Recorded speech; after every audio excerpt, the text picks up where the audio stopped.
लेकिन जो स्वाद पहले रसगुल्ले में है, जो स्वाद पहले निवाले में है, वो स्वाद लास्ट तक मिलता नहीं है, कोई भी सुख हो। तो ये जो पृथ्वी से जो चीजें मिलती हैं उसको पार्थिव कहते हैं, पार्थिव शरीर भी है। तो पृथ्वी वाली जो चीजें हैं, जितनी इनकी क्वांटिटी बढ़ाओगे क्वालिटी घटती चली जाएगी, स्वाद कम होता चला जाएगा, अरुचि होती चली जाएगी। लेकिन अगर पारमार्थिक आनंद की आप बात करोगे, तो ध्यान करोगे, तो वो अनंत की यात्रा के लिए जितना आप अच्छा ध्यान लगाओगे, जितनी जो क्वांटिटी बढ़ाओगे, उतनी क्वालिटी बढ़ेगी। बढ़ेगी कि नहीं बढ़ेगी?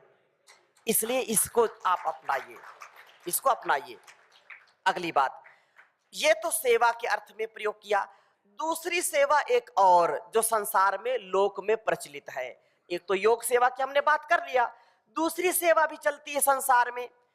कहा कि सेवा स्ववृत्ति आख्याता, जो वैतनिक सेवा है, जिसको नौकरी कहते हैं, क्या कहते हैं?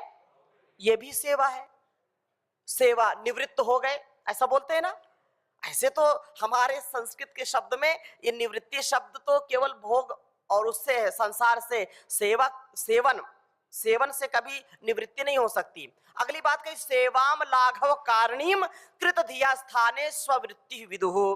बुद्धिमान मनुष्यों ने वैतनिक सेवा को तुच्छ सेवा कहा है। क्या कहा? मतलब सेवा तो बहुत है, किसी को वेतन देना, वेतन लेना सेवा है, लेकिन ये इतनी यशस्वी सेवा नहीं है, ये तुच्छ सेवा है। अर्थात केवल इस संसार के भरण पोषण के लिए जो हमको मिलता है उसको हम धारण करें, और वो हमारे और परिवार के चलाने के लिए होना चाहिए, उसमें कोई अहंकार भी नहीं होना चाहिए, तो वो साधन के रूप में है।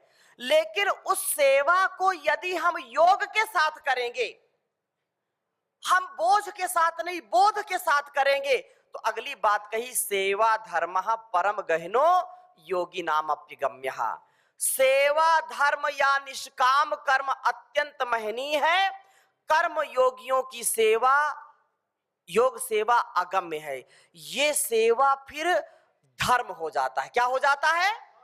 ये सेवा धर्म, सेवा धर्म। और सेवा धर्म में, सेवा में कोई शर्त नहीं होती, सेवा में कोई शर्त, और जहां शर्त है वो व्यापार है, वो सेवा नहीं है। इसलिए अनकंडीशनल सरेंडर सेवा, ऐसी योग की सेवा होनी चाहिए। अब योग सेवा का अर्थ क्या है? तो ये श्रीमद् भगवत गीता में बहुत सुंदर चर्चा की है कि नहीं जानेन सदृशम पवित्रम इह विद्यते तत्स्वयं योग संसिद्धा काले नात्मनि विन्दति श्रद्धावान लभते जानम तत्परम संयतेन्द्रियः जानम लब्ध्वा पराम शांतिम आचरेण अधिगच्छति। देखो, अगर मनुष्य में और पशुओं में, पशु पक्षियों में यदि कोई अंतर पूछे तो क्या अंतर है? क्या अंतर है? बुद्धि का। बुद्धि कैसे? उनकी भी तो बुद्धि है। अरे बुद्धि नहीं है, बिना बुद्धि के काम कर रहे हैं सब, बोलते तो हैं। उनके अंदर जो धर्म का स्वभाव होना चाहिए, जो ज्ञान का स्वभाव होना चाहिए, वो ज्ञान उनके पास। अच्छा, गधे को आप कितने अभी वेद शास्त्र पढ़ा दो, गधा पढ़ सकता है क्या? लेकिन गधे को जितना काम जरूरी है उतना तो ईश्वर ने दे दिया ना। मनुष्य का जीवन ज्ञान से ही महान बनता है, याद रखना। इसलिए श्रीमद् भगवत गीता में नहीं जाने न सदृशम पवित्रम ही, संसार में कोई भी व्यक्ति यदि दुख से बचना चाहता है तो वो धन दौलत से नहीं बच सकता, दुख से। ज्ञान ही उसको दुख से बचाता है। जैसा ज्ञान उसके अंदर आएगा वैसा वो आचरण करेगा। हम ये जान लिया कि संसार नश्वर सदा रहने वाला नहीं, कैसे जाना? ज्ञान से जाना ना। हम सब जानते हैं कि हम जितने लोग यहाँ पर हैं, हमारा जीवन शाश्वत नहीं है। हम परमात्मा के द्वारा बनाए गए, भेजे गए एक यंत्र हैं, अपने अपने कार्य को करने के लिए आए हुए हैं। और रोज घटनाएं घटती हैं तो हमको दुखी भी होना पड़ता है, सुखी भी होना पड़ता है, होता है कि नहीं? हम ज्ञान के आधार पर अपने जीवन को अच्छा बना सकते हैं। हम उसको लेकर के बैठते नहीं है।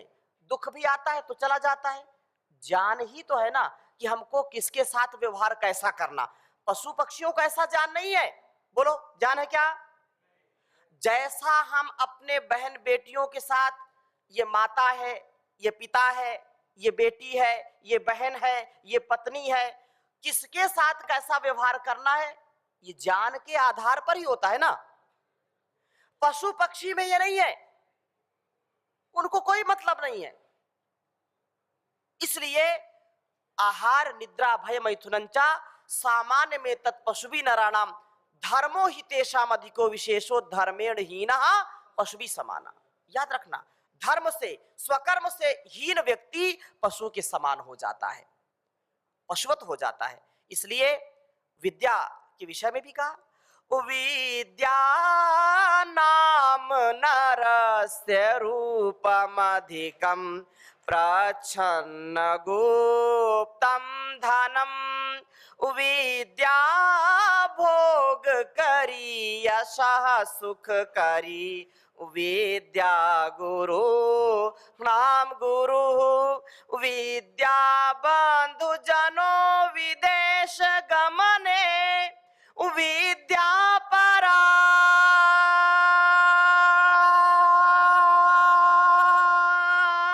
देवता विद्या राजसु पूज्यते न तु धनम विद्या विहीनः पशुः विद्या विहीनः पशु।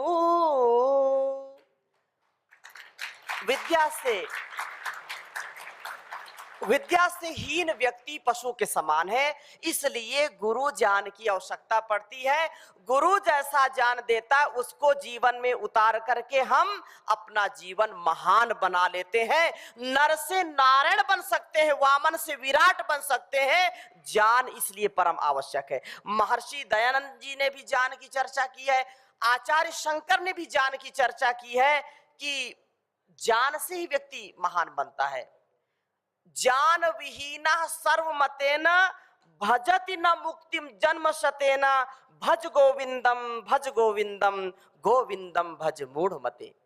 मतलब सैकड़ों जन्म व्यक्ति ले ले, हजारों जन्म ले ले, लेकिन जब तक ज्ञान नहीं होगा, जब तक प्रभु में गुरु में ध्यान नहीं होगा, तब तक उसकी जीवन की समस्याओं का समाधान नहीं। इसलिए ज्ञान को सबसे पहले बताया है।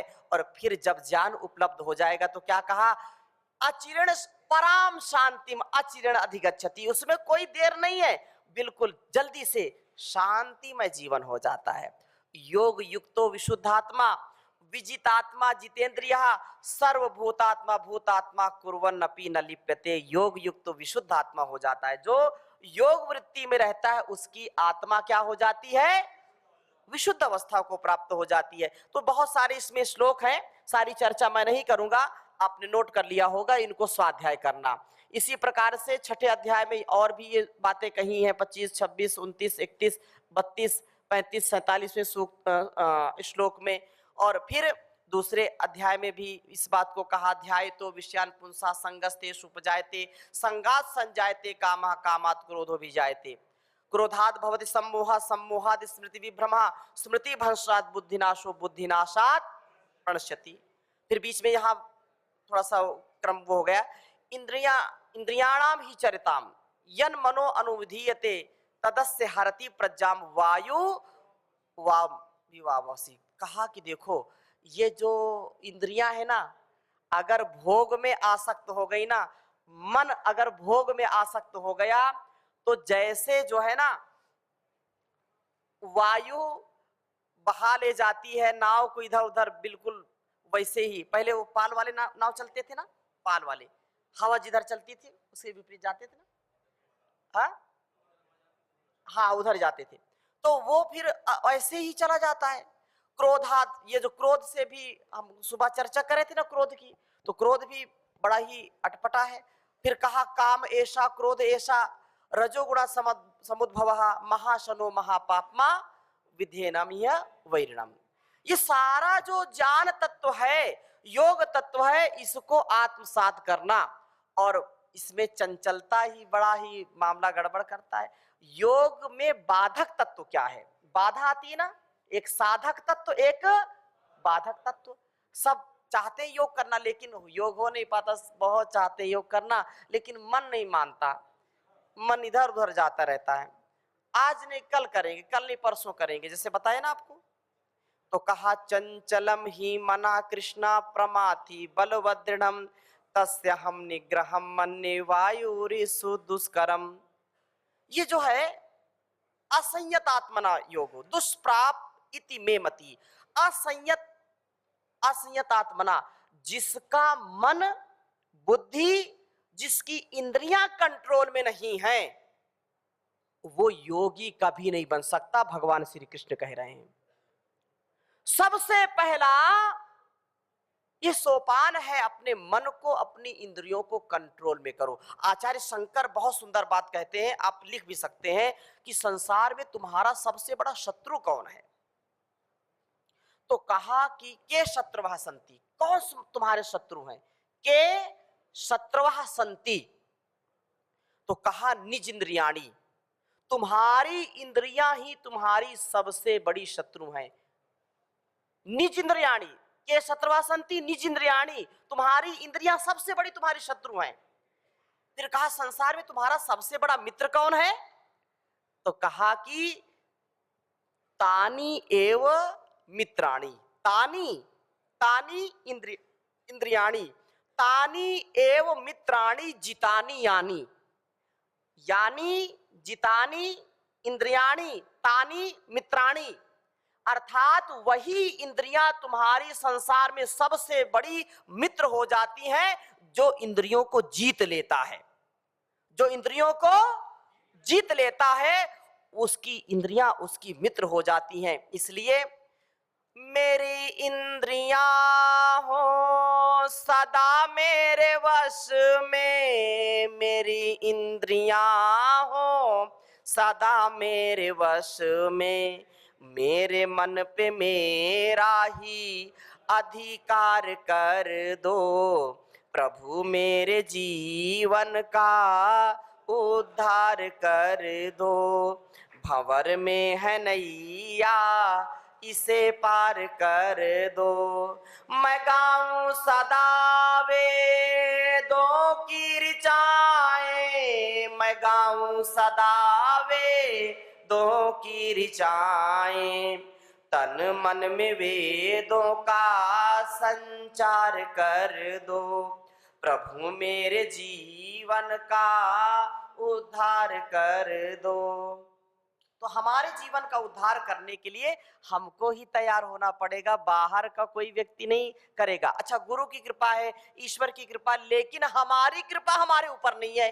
अब बताओ, सबसे पहली कृपा हमारी हमारे ऊपर होनी चाहिए। सब कुछ उपलब्ध है, लेकिन हम ही नहीं लेना चाहते तो क्या करोगे? बोलो ना। हमारी कृपा हमारे ऊपर होनी चाहिए, ये बहुत महत्वपूर्ण बात है। और इस प्रकार से यहाँ पर बहुत सुंदर बात कही है। और योग सेवा के गुण क्या है? दुखेषु अनुद्विग्नमनाः, सुखेषु विगत स्पृहः, वीतरागा भय क्रोध स्थित धीर्मुच्यते, यः सर्वत्र अनवस्नेहस्तत्प्राप्य शुभाशुभम नाभिनंदति नाद्वेष्टि तस्य प्रज्ञा प्रतिष्ठिता, ज्ञान विज्ञान तृप्तात्मा कूटस्थो विजितेन्द्रियः, युक्त इत्युच्यते योगी समलोष्टास्म कांचनः, एतां विभूतिं योगं च मम यो वेत्ति तत्वतः, सो अविकल्पेन योगेन युञ्जते नात्र संशयः, अद्वेष्टा सर्वभूतानां मैत्रः करुण एव च निर्ममो निरहंकारः, सम दुःख सुख क्षमी, संतुष्टा सततं योगी यतात्मा दृढ़ निश्चयः, मयि अर्पिता मनोबुद्धिर्मद्भक्ता समे प्रियः। देखो, भगवान भी उन्हीं का साथ देता है। देखो, एक एक शब्द कितना महत्वपूर्ण है। एक एक शब्द को भी हम जीत लेना तो एकः शब्दः सम्यक जातः सुप्रयुक्तः स्वर्गे लोके कामधुक् भवति। ये तो सारा जो है ना विस्तार है। अगर एक शब्द भी महाभाष्य में कहा गया, एक शब्द भी हमारे जीवन में उतर जाए और उसको जीवन में हम मनसा वाचा कर्मणा धारण करें तो क्या होगा? कहा स्वर्गो लोके कामधुक् भवति। एक शब्द भी व्यक्ति जीवन में उतार ले तो स्वर्ग का द्वार उद्घाटित कर देता। इतना बड़ा ये तत्व ज्ञान है। एक शब्द, लोग कहते हैं एक साधे सब सधे, सब साधे सब जाए। तो ये देखो कि दुख में उद्विग्न ना होना और सुख में अटैचमेंट न रखना, सुख में ज्यादा खुशी नहीं होना। और वीतराग, जिसका राग चला गया है, राग जिसका चला गया, व्यतीत हो गया, और भय भी जिसका व्यतीत हो गया, भय नहीं आता, निर्भय है, निर्भय है, निरहंकार है, अभय है। कहीं भी जाना, गलत रास्ते पर नहीं जाना। हाँ, तो वो व्यक्ति स्थितधि हो जाता है, वही व्यक्ति योगी हो जाता है। और याद रखना, राग का मतलब क्या है? राग मतलब रंज रागे। क्या है? रंज रागे, रंग जाना। गांव की भाषा में रंजना, रंजना, रंगना, फिर रंगरेज हो गया उससे। रंगरेज समझते ना? रंगरेज, रंगरेज ने ये चुनरी रंग दी है, सर बोलते। तो रंगना, अपने ऊपर उसका रंग चढ़ा लेना, वो राग कहलाता। क्या कहलाता है? राग। तो राग से जब हम ऊपर उठ गए, मतलब राग अगर अंग्रेजी में बोलेंगे तो अटैचमेंट है ना। राग मतलब, अच्छा देखो एक उदाहरण बताता हूं राग का मतलब क्या है। जैसे कहीं अफ्रीका में या कहीं जो है, कहीं भी, इटली में वो मैच होते हैं ना बड़े बड़े, कहां कहां होते हैं? अफ्रीका में होते हैं, इटली में होते हैं, ऑस्ट्रेलिया में होते हैं ना। कितने किलोमीटर है? हजारों किलोमीटर है ना। अच्छा, अभी तो ठीक है, लोग इतना वो नहीं करते, पहले बड़ा इसका रस लगता था। गांव तक ये बीमारी फैल गई थी। क्या होता? तो ट्रांजिस्टर होता था ना, वो आता था, रेडियो, खेतों में भी लोग सुन रहे हैं, कान में लगाए हुए, हाँ, और वही चौका छक्का चल रहा है, वही। अच्छा, कभी जब टीवी के सामने बैठे हैं, पता लगा 12 बज गया, 11 बज गया, माँ कह रही बेटा खाना खा लो, खाना खा लो। अभी खाऊंगा, अभी खाऊंगा, थाली रखी सामने। और वो बिल्कुल जो है, अब बिल्कुल जब अंतिम क्षण हो कि बस एक चौका की जरूरत है, तब देखो बिल्कुल बिल्कुल सांसें बिल्कुल ऐसे थम जाती हैं। अब क्या होगा, अब क्या होगा, अब क्या होगा। देखो मैच कहाँ हो रहा है, और यहाँ वो और तेज मारो मारो, यहाँ चिल्ला रहे हैं, यहाँ चिल्ला रहे हैं, और कोई सुनने वाला नहीं। ऐसा लगता है कि वहीं बैठे यहाँ, अरे ऐसे यहाँ ठोकते पीटते हैं, थाली फेंक देते हैं, टीवी तोड़ देते हैं। अगर हार गए तो सिर पीट लेते हैं। होता है कि नहीं? इसको कहते हैं राग। अच्छा, गांव में रस्सा कसी होती है ना, रस्सा कसी होती है ना, दो दो उसके भाग होते हैं। एक भाग में मान के चलो कि तमिलनाडु हो गया, एक भाग में हो गया कर्नाटक, जैसे बैठे इधर, ठीक है ना, और बीच में रस्सा है। अब इधर बैठे लोग कुछ इधर बैठे हैं तमिलनाडु की तरफ, ये बैठे इनका साथ देंगे, ये इनके साथ देंगे।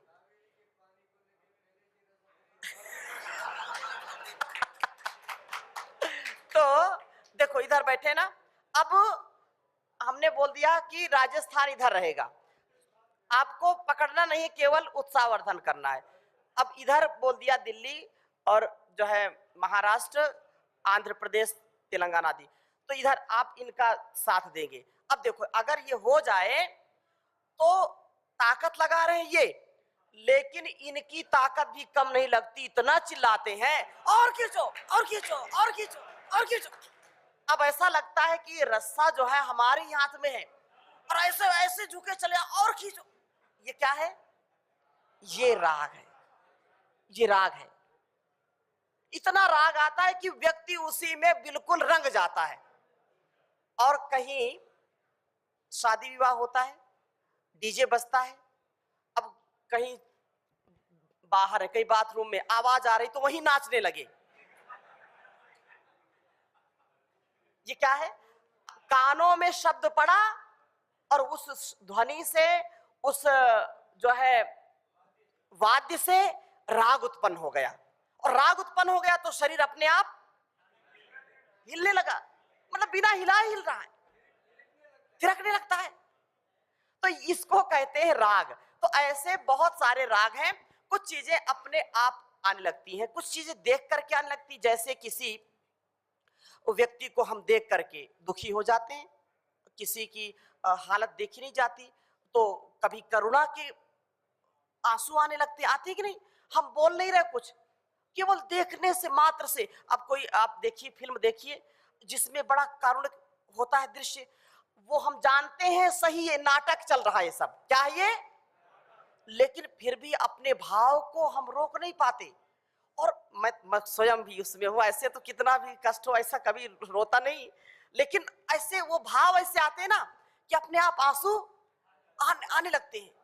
कोई व्यक्ति बहुत देशभक्ति की बातें कर रहा है, बहुत उत्साह दे रहा है, और फिर अपने आप आंसू आने लगते। क्यों? हमारे संस्कार ऐसे हैं, करुणा के संस्कार हैं, वीरता के संस्कार हैं। तो ये जो अंदर से हार्मोन्स का सिक्रेशन है वो हमको बाध्य कर देता है, हमारी इंद्रियों को बाध्य कर देता है। अब जैसे जो है नींबू है, नींबू का अपने एक उसका संस्कार पड़ा है। नींबू को ऐसे लिया, ऐसे कोई निचोड़ने लगे तो अपने आप दांत खट्टे हो जाते हैं, मुंह में पानी आ जाता है। आता है कि नहीं आता? ये अपने आप कुछ चीजें देख करके होती हैं। तो ये राग है, इसलिए अद्वेष्टा, मैं संक्षिप्त कर रहा हूं, बस 5-10 मिनट में इसको पूरा कर रहा हूं। और ये सारा ज्ञान विज्ञान ये वास्तव में योगी जो निर्ममो निरहंकारा अद्वेष्टा सर्वभूता नाम, याद रखना, राग और द्वेष दो चीजें हैं, राग और द्वेष। हमको सेवा में ना किसी से राग करना है और ना किसी से।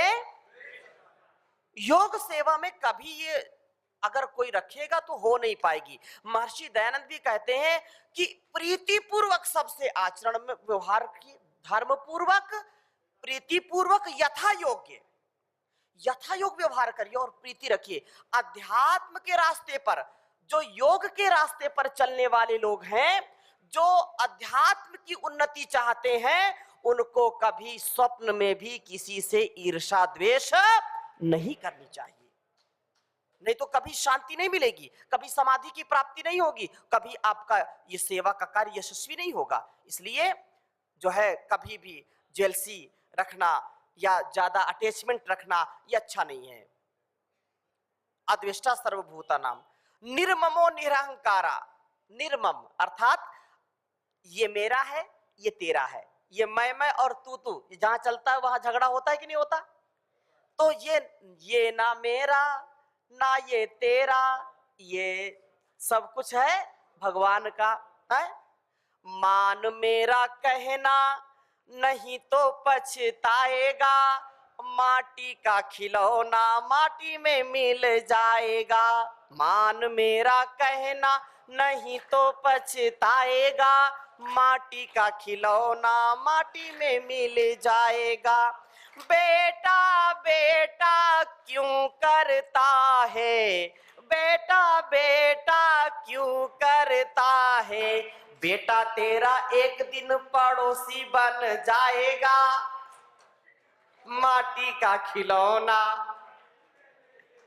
अब ज्यादा बात नहीं खोलनी है, इतनी ही बात समझ लीजिए कि अपना कर्तव्य करो, जिसको सबसे ज्यादा अपना मानते हो वो भी आपका, ये शरीर भी आपका नहीं है। इसलिए कि पाके सुंदर बदन कर प्रभु का भजन, पाके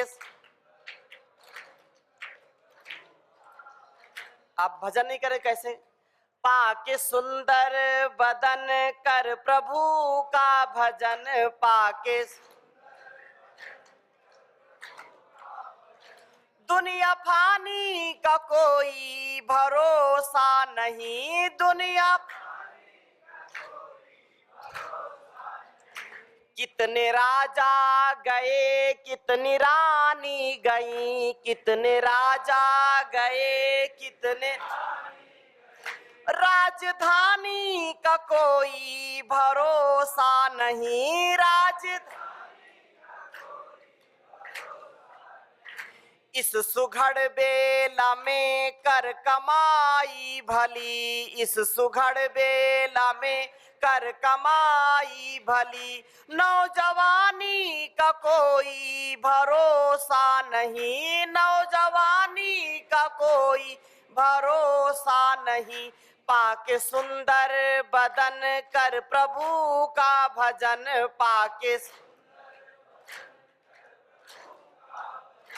पाके सुंदर बदन कर प्रभु का भजन, पाके दुनिया फानी का कोई भरोसा नहीं, दुनिया,